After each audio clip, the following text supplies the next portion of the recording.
السلام علیکم قاری صاحب 14 اگست را روان دی او د ماشومان جنډې او د پونګي مونګي وغیره علي دې باره کې څه پیغام ورکوي ماشومانو له؟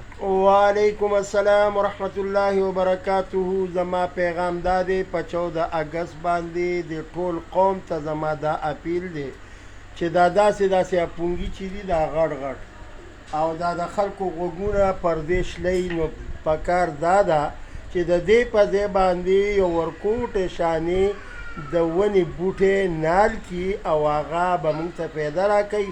خیر الناس من ینفع الناس حدیث پاک کې راځي تاسو کې بهترین هغه څوک دی هغه کس دی چې هغه بل ته فایده ورکړي. نو دا خو نقصان شو، دا پونګارې کوي، څوک بیمارانی په چا ښه لګي او په چا بد لګي.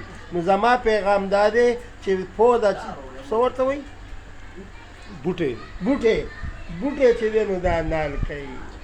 ماشاءالله قاری صاحب پیغام تاسو له درکو چې تاسو د جنډې سره یو بوټی والی بجای چې تاسو پونګي والی، نو چې یو بوټی ټول پاکستانیان ولګوي 14 اگست نو دا به دینه به ډېر زیات چې دی بوټي جوړ شي. ډېره مهرباني قاری صاحب، ډېره مهرباني. جزاکم الله.